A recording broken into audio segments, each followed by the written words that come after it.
Hello दोस्तों, आपका स्वागत है हमारे चैनल में। आज के वीडियो में हम लोग बायोलॉजी का जो कि 23 मार्च को आने वाला है, 23 मार्च को जो आपको आकांक्षा 40 का जो एग्ज़ाम होने वाला है उसके लिए इम्पोर्टेंट क्वेश्चन ये सबसे एक दो गो। तो चलिए जरूर देख के जाइएगा कि निम्न में कौन आहार श्रृंखला के अंतर्गत है। तो आहार श्रृंखला के अंतर्गत जो आता है वो आता है गाय, बकरी और मानव। घास, बकरी और मानव जो है वो आहार श्रृंखला के अंतर्गत आता है। बाकी सब घास, गेहूँ, आम, बकरी, गाय, हाथी और घास, मछली और बकरी जो है वो आप लोग का आहार श्रृंखला में नहीं आता है, यानी कि फूड चेन में नहीं आता है। ये भी याद रखिएगा। अगला है CFC का पूर्ण रूप। तो CFC का पूर्ण रूप जो होता है क्लोरोफ्लोरोकार्बन जो होता है, आप लोग जरूर से याद रखिएगा। LPG अब जरूर से ये भी पूर्ण रूप जोर से देख लीजिएगा, वो होता है लिक्विफाइड पेट्रोलियम गैस। और CFC जो होता है वो क्लोरोफ्लोरोकार्बन होता है, पूछ सकता है। अगला क्वेश्चन है, एक बच्चा जो उसके पिता से डैश क्रोमोसोम प्राप्त करता है तो वह लड़की होगा। पिता से जो है वह Y क्रोमोसोम पाता है और लड़की से जो है, देखिए पिता के पास जो है XY क्रोमोसोम होता है और पिता यानी कि पुरुष, पूरा ही समझा देते हैं, पुरुष और महिला। देखिए तो पुरुष के पास जो रहता है वह XY क्रोमोसोम रहता है और महिला के पास जो है वह XX क्रोमोसोम रहता है। तो अगर पुरुष का X महिला का X जुड़ जाता है तो XX आपका लड़की का निर्माण करते हैं और Y पुरुष का और X महिला का तो जुड़ जाता है XY। तो XY जो है वह लड़का का निर्माण करता है। XX लड़की का और XY लड़का का, XY लड़का का और XX लड़की का, गर्ल्स का। तो जो है पिता से X प्राप्त करेगा और माता से जो ऑलरेडी X होता है तो X मिल जाएगा तो लड़की का निर्माण करेगा। खूब समझे होंगे, तो ए नंबर इसका राइट आंसर हो जाएगा। अगला नंबर क्वेश्चन की ओर बढ़ते हैं। मेंडल संबंधित है। तो मेंडल जो संबंधित है वो आपका वह संबंधित है, ए नंबर हो जाएगा। विशेष गुण लक्षण से उत्तराधिकार मिलने के नियम से। विशेष गुण लक्षण से उत्तराधिकार मिलने से जो है मेंडल संबंधित होता है। अगला क्वेश्चन है, आपके शरीर में अपेंडिक्स का स्थान है। तो अपेंडिक्स का जो स्थान होता है वो होता है बड़ी आंत पर, बड़ी आंत में यानी कि लार्ज इंटेस्टाइन पर। अगला क्वेश्चन है, पुस्तक ओरिजिन ऑफ द स्पीशीज लिखा था। तो ओरिजिन ऑफ स्पीशीज जो लिखा था वह चार्ल्स डार्विन द्वारा लिखा गया था। बी नंबर इसका राइट आंसर हो जाएगा। अगला है, स्यूडोपोडिया पाया जाता है। तो स्यूडोपोडिया जो पाया जाता है वो पाया जाता है अम्बीबा में। अम्बीबा में जो है वो स्यूडोपोडिया पाया जाता है। अगला, प्रतिवर्ती क्रिया नियंत्रित होती है। तो प्रतिक्रिया नियंत्रित जो होती है वह होती है आपका ए नंबर पे CNS पर।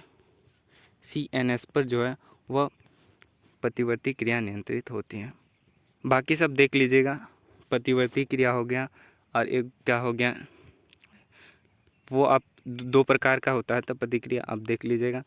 अब देखिए, मुकुलन से पूछा गया है। तो मुकुलन से हाइड्रा होता है। हाइड्रा के द्वारा जो जनन होता है वह मुकुलन जो है वह हाइड्रा होता है। और अम्बीबा जो है वह द्विखंडन के द्वारा होता है, वो भी जरूर याद रखिएगा। और प्लेनेरिया भी जोर से याद रखिएगा।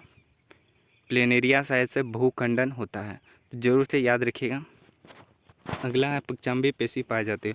तो पक्षाम्बी पेशी जो पाई जाती है वह पाई जाती है आपका आँख में। आँख में पक्षाम्बी पेशी पाया जाता है। अगला है, प्रेसफोबिया एक बीमारी है जो डैश होती है। तो प्रेसफोबिया जो होता है वह बीमारी होती है, वह होता है आँख में। प्रेसफोबिया, मायोपिया, प्रेसफोबिया, लॉन्ग साइडनेस जो होता है, इस प्रकार का जो है वह आँख में बीमारी पाया जाता है। अगला, पुष्प में जननांग है। तो पुष्प में जननांग भाग है वह है आपका स्टामिन। स्टामिन जो है वह, सॉरी पुष्प यहाँ पुष्प नहीं होगा, यहाँ male reproductive part in the flower होगा। हाँ सॉरी, पुष्प में ही जननांग होगा। यहाँ मेल बोला है, रिप्रोडक्टिव पार्ट द फ्लावर्स, यहाँ फ्लावर्स बोला है। सही है कि पुष्प में ही मेल जननांग, यानी कि यहाँ मेल जननांग होगा वह स्टामिन होता है इनमें से। बाकी सब स्त्री जननांग भाग है। अगला क्वेश्चन की बात करें, भ्रूण में माँ के रक्त की पोषण और विशेष ऊतक की सहायता से मिलता है, जिसे कहते हैं। तो ये जो है वह इम्पोर्टेंट क्वेश्चन है।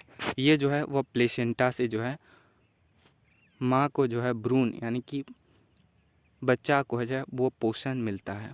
ये वेरी वेरी इंपॉर्टेंट है, जरूर से याद रखिएगा। अगला क्वेश्चन है, पाचन के बाद प्रोटीन परिवर्तित होता है। तो पाचन के बाद जो प्रोटीन परिवर्तित होता है वह अमीनो अम्ल में परिवर्तित होता है। प्रोटीन जो परिवर्तित होता है वह अमीनो एसिड के रूप में जो है वह परिवर्तित होता है। अगला, प्रकाश संश्लेषण का मुख्य स्थल। तो प्रकाश संश्लेषण का जो मुख्य स्थल है वह है क्लोरोप्लास्ट। क्लोरोप्लास्ट में जो है प्रकाश संश्लेषण का मुख्य स्थल है। अगला है बोम्बो। बोम्बो इजे यानी कि बांस है। तो बांस एक प्रकार का क्या जो होता है वह दैत्याकार उष्णकटिबंधीय घास होता है। ये होता है दैत्याकार उष्णकटिबंधीय घास होता है। अगला क्वेश्चन की ओर बात करते हैं। अगला है रिकेट्स। तो रिकेट्स बीमारी का कारण है। तो रिकेट्स बीमारी का कारण जो होता है वो विटामिन डी के कमी से होता है। विटामिन सी से स्कर्वी होता है और विटामिन ए से रतौंधी होता है। ये भी याद रखिएगा, ये भी पूछ सकता है। तो विटामिन ए से रतौंधी होता है, विटामिन सी से स्कर्वी होता है, विटामिन डी से जो है रिकेट्स का बीमारी होता है। और प्रोटोन का निम्न अतिग्रहण नहीं होता है, ये गलत दिया हुआ है। और घेंघा रोग जरूर से याद रखिएगा, आयोडीन की कमी से होता है, वो भी पूछ सकता है, पूछा था प्रीवियस ईयर में। अगला है पेचिस और इन्फ्लुएंजा होने का कारण। तो पेचिस और इन्फ्लुएंजा होने का कारण जो होता है वो होता है क्रमशः जीवाणु और विषाणु के द्वारा। जीवाणु और विषाणु के द्वारा जो है वो पेचिस और इन्फ्लुएंजा यानी कि डायसेंट्री या इन्फ्लुएंजा जो है वह होता है। अगला है C4 चक्र के नाम यानी कि कार्बन 4 के चक्र के डैश नाम से जाना जाता है। तो हेज और स्लैक चक्र के नाम से जाना जाता है। 3 नंबर इसका राइट आंसर हो जाएगा। अगला नंबर क्वेश्चन की ओर बढ़ते हैं। निम्नलिखित में कौन सा एक पादप हार्मोन नहीं है। तो पादप हार्मोन जो है वह नहीं है, वह आपका जो है वह हो जाएगा ABA जो होता है वो पादप हार्मोन नहीं है। ओके, बाकी सब ऑक्सिन, इंसुलिन और जेबरलिन जो है वह पादप हार्मोन होता है। यानी कि अगला क्वेश्चन है कि आवृत्त बीजियों के प्रजनन की इकाई है। तो आवृत्त बीजियों के प्रजनन की इकाई जो होती है वह होती है आपका पुष्प में आवर्त बीजियों के द्वारा जो है वह प्रजनन होती है, रिप्रोडक्टिव होती है, यानी कि जनन होती है। प्रजनन जनन एक ही चीज़ होता है। अगला RUBP है। तो RUBP जो होता है इसका जो फुल फॉर्म जो होता है वह होता है आप लोग का, जो से याद रखिएगा, वो होता है राइबुलोज बी फोस्पेट जो होता है वह इसका फॉर्मूला होता है। आप ये भी जरूर से याद रखिएगा, DNA डाइऑक्सी राइबोन्यूक्लिक एसिड जो होता है इसका फॉर्मूला होता है, मतलब फुल फॉर्म होता है, ये भी याद रखिएगा। DNA प्रीवियस ईयर में पूछा है। और DNA का डाइऑक्सी राइबोन्यूक्लिक एसिड होता है, RNA का राइबोन्यूक्लिक एसिड होता है। ये भी जोर से फुल फॉर्म याद रखिएगा, पूछा जाता है। अगला है 103 का, यदि पुष्प में स्त्रीकेसर और पुमांग दोनों होते हैं तो वे कहलाते हैं। तो पुष्प में जो स्त्रीकेसर और पुमांग दोनों होता है उसे हम लोग बायसेक्सुअल यानी कि द्विलिंगी कहते हैं। अगला है कोशिका चक्र के दौरान संश्लेषण होता है। तो कोशिका चक्र के दौरान जो संश्लेषण होता है वो होता है आपका S अवस्था में। किस अवस्था में होता है, ये जो होता है वो होता है G1 अवस्था में। G1 अवस्था में जो है वो कोशिका चक्र के दौरान संश्लेषण होता है। यह NCERT में दिया गया है। किण्वन द्वारा बनने वाला अंतिम उत्पाद। तो किण्वन के द्वारा जो बनने वाला उत्पाद जो होता है वो होता है इथाइल अल्कोहल। इथाइल अल्कोहल जो है वह किण्वन द्वारा अंतिम उत्पाद होता है। अगला है निम्न आत्महत्या की थैली। आत्महत्या की थैली जो है हम लोग लाइसोसोम का कहते हैं, और माइटोकॉन्ड्रिया को कोशिका का पावर हाउस कहते हैं। ये दो जरूर से याद रखिएगा। आत्महत्या की थैली बोले तो लाइसोसोम कहते हैं, और माइटोकॉन्ड्रिया को कोशिका का पावर हाउस कहते हैं। कोशिका का पावर हाउस किसे कहते हैं, कोशिका का पावर हाउस पूछे तो माइटोकॉन्ड्रिया हो जाएगा। ये भी बराबर से पूछा जाता है, ये भी इम्पोर्टेंट क्वेश्चन है। निषेचन के पश्चात बीजांड विकसित होते हैं। तो निषेचन के पश्चात जो बीजांड विकसित होते हैं वो होते हैं बीज में जो है वह बीजांड विकसित होता है। अगला नंबर क्वेश्चन, फलों को पकने के लिए कौन सा हार्मोन उत्तरदायी है? ये भी इंपॉर्टेंट है, ये भी इंपॉर्टेंट है, ये भी जरूर से याद रखिएगा। इथाइलिन होता है फलों को पकने के लिए, जो है वह इथाइलिन हार्मोन उत्तरदायी होता है। अगला है, ब्रायोफाइटा में मादा जनन अंग होता है।